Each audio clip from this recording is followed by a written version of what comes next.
as Easter can be. My family is weird about calendars and like figuring that stuff out. And Easter is a moving holiday, if you guys cared about that. And so Easter is always the first Sunday after the first full moon, after the first full week of spring. So realistically, the earliest it could be would be like the 25th. Which reminds me, I forgot to text my aunt. My aunt's birthday is March 30th. And when she turns 95, Easter will be her birthday. So if you're ever wondering, like, how do we determine when Easter is? That's how we do it. It's the first Sunday after the first full moon for the first week of spring. But that does mean it's March 31st, which means it's time for me to do a quarterly wrap-up.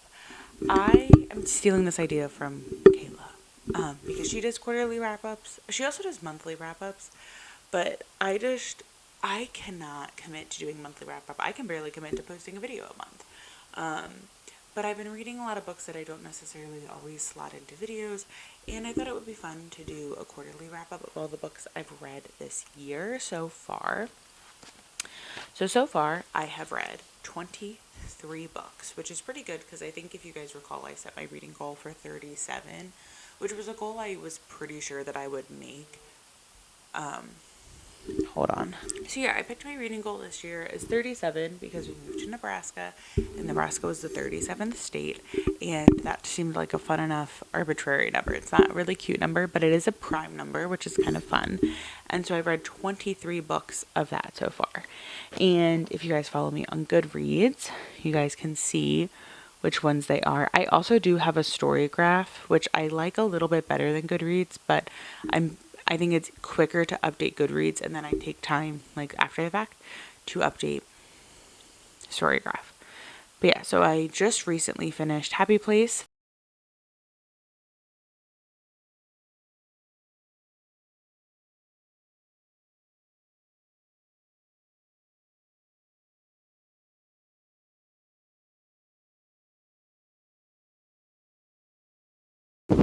Okay, so I read 24 books this year, and I would say overall I'm having a pretty solid reading year. My average rating might seem a little low, but I think part of that is because I've read a fair amount of cozy mysteries already this year, and those are really enjoyable for me to read, but they're not normally things I'm going to give a 5. Like, it just seems so bizarre to be like, When the Crow's Away is a 5 next to Bunny, which is also a 5. It's just like, I can't do that. I've also read a lot of things that are like pretty average, so 3.5, like 3.75, even just like a flat 3. And that's the one thing I was going to say. I prefer Storygraph, honestly, over Goodreads because Storygraph allows you to give quarter star ratings, and I think that's a nice touch. And I like to fully review because even if you don't write out a review for a book, the overall, like, you can still give like the mood and the fast pacedness and the characters, and so you're still giving like a little bit of a review even if you're not giving a like full on written out review. So I did read 24 books, but I also did DNF 6 this year. So just to go over those quickly, I haven't posted this video yet because it's taking a long time for me to edit, but I did DNF Eleanor O'Flynn is Completely Fine, which I was reading for a BookTuber Favorites video. I got about 60 pages into that book. The beginning of Everything, which I was pretty sad about. This book, which I soft DNF'd, which for me means like maybe I would pick it back up again, but honestly I haven't even thought about it. That is by the same author who wrote The Bookshop of Second Chances, which was one of my absolute favorites that I read last year. And even though it was just kind of like a nice slice of life second chance romance, kind of, I still think about that book like regularly. And so I feel like I was really excited for this, the beginning of Everything, but I just could not get into it. I tried it on like reading it, I tried it as an audiobook, and I just found myself like not caring as much about the characters. The narrator, I'm pretty sure, was the same narrator, so like I'm not really sure why. Poached, which was a book I read for my book club with me, my mom, and my sister, which I just was not enjoying it. It's a nonfiction about animal trafficking, so it's very sad, but that wasn't really the reason I DNF'd it. But I don't want to, it was like, we talked about it in book club. I was frustrated. So, you know. A Study in Drowning, which I also read for my part 2 of Booktuber favorites. So many people recommended this and had it as a interested listed book. I was so bored. I got over 100 pages. Well, I don't know. I was reading on my phone, so sometimes the 100 pages is not like the same. But I got over 100 pages. I was like a quarter of the way through the text regardless. And oh my fucking God, nothing was happening. Nothing was happening. And I was just so bored. And I wanted so many more things to be happening, and nothing was happening. And then this one I'm pretty sad about. So I DNF'd both A Haunting on the Hill, or Haunting on Hill House, and We Have Always Lived in the Castle by Shirley Jackson. I was really trying to do, if you guys remember, I really disliked The Haunting on the Hill. And I was really trying to do like a Shirley Jackson, like in retrospective video, but I could not get through We Have Always Lived in the Castle, nor could I get through A Haunting on Hill House. Now, part of that might be that I wasn't really doing well with the narrator of the audiobook, but I thought I was. I just was not loving them, and I just was not excited to pick them up or read them. I'm not saying that I hated them and I'll never read again. Like, I'm never going to try to read A Study in Drowning, and I'm never going to try to read Eleanor O'Flynn. Is completely fine. Again, I did not like those books, but I might try to read The Haunting on Hill House again, and I might try to read We've Always Lived in the Castle again, but I'm not like clamoring to it. I know Shirley Jackson's prolific. I know she is iconic, and I'm sad that I could not get into those books. And arguably I've read worse books this year, but I just wasn't feeling it. So I did DNF 6 books. Just in general, I did read 5 audiobooks so far. So I just finished Emily Henry's Happy Place like last night as an audiobook. I read How Beautiful and my rating for Emily Henry's Happy Place was a 4. I read Acts of Violet, which was a 5. That's Marguerite Montemore's. I read How Beautiful We Were as an audiobook. That was a 5. What other audiobooks? I know I counted 5 specifically. Oh, I did Anna Maria as the Fox as a hybrid audiobook. And I gave that book a 2. And then I did The Hen Artist, and that was a 5. So audiobooks really do well for me. Happy Place was my first Emily Henry, and I really enjoyed the narrator of that book. So if you haven't read it, I recommend trying it maybe as an audiobook. And overall, for my breakdown, I read, of the 24 books I read, 5, 10, 15, 19 of them were books I either got from the library and or the Libby app. 12 of those were specifically from Libby. And then 5 of those, which that math does check out, were books that I had purchased. So, and even if I included the books that I DNF'd, all but one of those were books that I got from the library.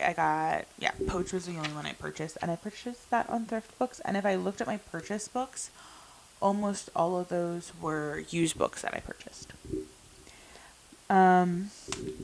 My average rating was 3.5. Like I said, I feel like I've had a pretty solid reading year so far. I found books that I really love. I found some new favorites. And books that I will be thinking about for a long time. Even though the rating is kind of average, I don't think I would want a month or even like a quarter where my average rating was a 5, because I think that would mean that I was reading fewer books, which would probably be fine. But it's such a, like, if you manage to read like 3 5-stars in a row, I feel like that really puts you in a place where you're like, holy fuck, I gotta keep reading 5 stars, and that's a lot of pressure.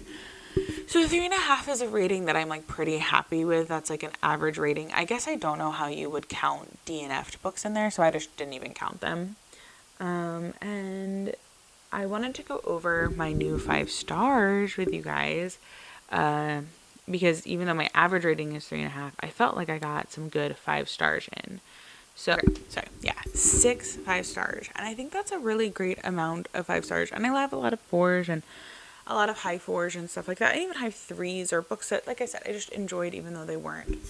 So my very first 5 star of the year was The Hen Artist. That book I talked more about in my December video because I finished that like January 1st. That was an audiobook and I loved it. It's this long sweeping tale about this woman who is, of course, a henna artist, and how she built herself there and how maybe she loses herself there.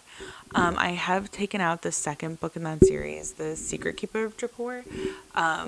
I have so many other books that I want to read, and that one doesn't seem to be on hold very long, so I feel like I'm excited to get back into that world, but I'm not like, oh my god, I have to pick up the next book, because I felt like the first in the series didn't leave a cliffhanger. And not that there's not more of that story to tell, but I don't really think it's like and then this next thing happened. It's like I've listened to the first few minutes, 20 minutes, maybe hour of that, and it's like following similar characters but in a different space in their life. The next one I kind of read these all at the same time, but How Beautiful We Were, which is another audiobook that I was reading for my booktubers favorites, and that was about Kasawa, this fictional land, but really talks about the, like, I would say colonization through oil and through making shady deals and shadow government, and how we harmed a lot of people to get oil and what that looked like, and told from multiple perspectives. The book is upsetting. It is hard to listen to after a little bit. Not hard, it's just like it's upsetting. So it's hard, but it's really well done. I love, again, the narrators. For me, audiobooks really make or break with the narrators and the audio production as a whole. Heavy hitting. I think about that book often, and I think when I originally rated it, I said 4.5, but because of how much I think about it going back, I'm giving it a 5, and it's a 5-star, and it's a book I will recommend for people to read. It gives me vibes of like Things Fall Apart, which probably, it's not like a comp title, but they're like a 1-to-1, but it's a very similar, like you are watching somebody and somebody's livelihood and the village and their life just be torn apart. And that's sad, but poignant. Natural Beauty, which is absolutely one of my favorites. It's a body horror book, but it really makes a lot of commentary about the beauty industry, which for me, honestly, wasn't really like something I was like, oh yeah, I want to read it. But it was featured in a lot of people's favorites for BookTube, so I picked it up specifically because Jesse Owens, and it was on Kayla's, and a lot of other people's too. But it follows a woman who we actually don't even know her name, I realized throughout the book. She gets a job at essentially like goop for this world called Holistic, and slowly but surely more and more things happen, and she gets more and more procedures, and she's getting more and more like enmeshed in this group. And we're hearing about her previous life as essentially like being a pianist at the conservatory, and how hard and terrible that really was for her, and how she has this very detached feeling about it. And we realize about this like tragedy that happened, and it's overwhelming, and I don't really want to spoil anything because I think it builds so well. But it's not just like a book that's like fuck beauty standards. It's just kind of like a holy shit, look how enmeshed this can all be, and how crazy and how far we'll go, and not just how far we'll go to our own bodies, but to other people's bodies. And I really was like, oh my god. And it gets worse and worse. And I will say, I'm not really like a horror girly. There is some like body horror stuff, but to me, it's like, I don't really think if you're worried about that, like body horror is not something I would be into, like slasher and stuff like that. But it's horrifying, the things that are going on and the things that happen in the end. But I don't really find it to be like horror, even like body horror. I don't really find it's like body horror. The Adventures of Amina Al-Sarafi is also a book I read for BookTuber favorites, and it's definitely a 5. It's really long, and I'm so excited to read the next one. We follow Amina, who is a retired ship captain / pirate / maybe she's this like giantess witch sea monster. She has like folk tales about her, and it's kind of a getting the band back together adventure story told from her perspective after the fact, but you get really invested in this world and the characters, and you're trying to solve the mystery and figure out what's going on. There's a lot of here that speaks to like reinvention, redemption, figuring out who made the right choices and when, and why it's not worth it to punish yourself. The story, I think maybe for some people took a little bit longer to get into, because you have this whole set of like like I said, like getting the band back together, and then you have the first leg of the adventure, and then you have the next few legs of the adventure. And it can be a little bit harder maybe to get into that kind of stuff because it's built in legs and it's not like adventure from the get. I wouldn't say this fits into cozy fantasy so much because the stakes, it's not just like we're building a tea shop. The stakes are there the entire time, even though the book is being told by Amina.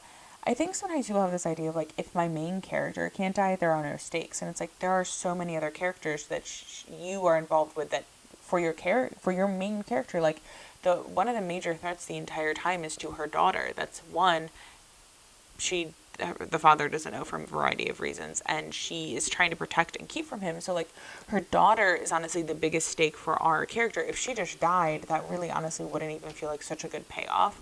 And sometimes I think people think stakes always equal death, and I don't think they do. And honestly, as you're reading the book, you like forget half the time that this is being written by a scribe after the fact.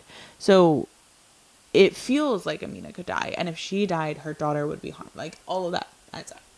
Okay, so Bunny, I read. It's a Mona Awad. The Girlies Who Get It. If you don't, you don't. It's about this girl who is in this intensive writing program who gets swept up in the Bunny Girls, she calls, and she is, I don't know how to explain it. It's weird, it's graphic, it's upsetting, and I loved it. Okay? You take with that information what you will. Acts of Violet is probably the one that fits in the least with this book. Another audiobook. This is Margarita Montemore's follow-up to Una Out of Order, which I think I gave Una a 5, but this is also like a higher 5. The audio book production quality of this was off the roof.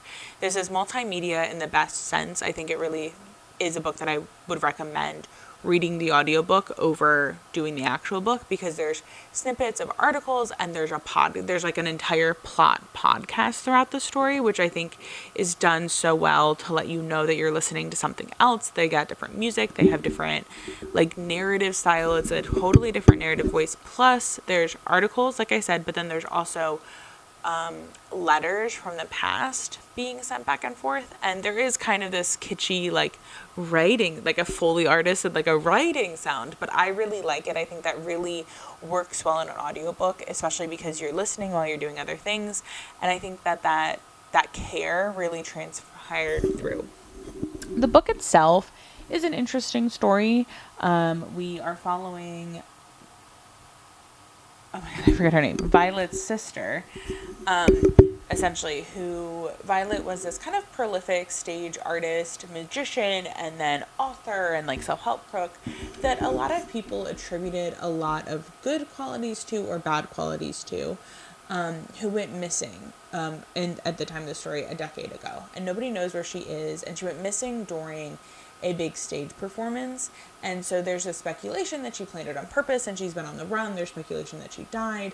There's speculation that she like went to another world. Like there's a lot of stuff happening, and we're following her sister, who has complicated relationships with her own sister and is under the scrutiny of the public eye regularly because of who her sister is and how her response has been to it. And we get to really see this inner working between our main narrator and her daughter, who really idolizes her aunt. And you start to realize throughout the story that because they've never taken the time to explain maybe why them as parents don't have all these fond memories of her aunt and this young child developing and figuring out what's going on in the story. And we're also trying to figure out, like, we have this like personal, intimate relationship, and we also have this like relationship with celebrity, right? And it's after the fact, and it's not to say that seemingly Violet didn't do anything revolutionary, but it seems like a lot of things get attributed to her even if they didn't need to, and they have some people who really saw her as their feminist icon. But then there's also some criticism that's like, is she as much of a feminist icon as you're attributing to her, or did she benefit from these things, or was she even really a feminist icon? Like, where is the line? And I think it's interesting, right? Because it's always, women critiqued her more readily and more easily as celebrity, but also people do make mistakes. And it kind of reminds me a lot of the discourse that surrounds Taylor Swift. And I don't want the Swifties to come for me, really. But I really think Taylor Swift has created a really perfect environment for herself where she is the face sometimes of feminism and white feminism. And she is a perfect secret baby, but also she's a mastermind who's plotting all of these album releases. And she gets to be both everything and seemingly nothing because she is just everything all at once. And I'm not saying that she's not talented and not a performer and not all of these things, but she's also not a like baby who needs to be protected at all times, nor is she the criminal level mastermind we all think, or they would have us believe. And I think that she really has a lot more influence than she's willing to use to put herself out there. She is in a position of power to really advocate for more than she does, but because she does so rarely talk and speak publicly and attach herself to stuff, the minimum that she gives is often rewarded pretty highly. And I think that there's something to be said there where it's like, how much is she letting us put these feelings onto her, and how much does she actually advocate and support those things? I'm not saying that she is a bad person. Please do not come for me. I just think that the discourse requires more nuance than people are willing to give. Created such a perfect, uncritiquable, like shell of glass around her, and I find that frustrating. But anyways, Acts of Violet I think was a really great story. It was such a great like palate cleanser. I would definitely recommend the audiobook. Margarita Monomore is slowly becoming one of my favorite authors. So those were the 6 standouts, and I think getting 6 5-stars in the first 3 months of the year is pretty solid. And I only really had one bad story. I took the time to DNF. I only rated below a 3 Anna Marie and the Fox, and the reason that book probably would have been a 3, but towards the end there's a sex scene that I really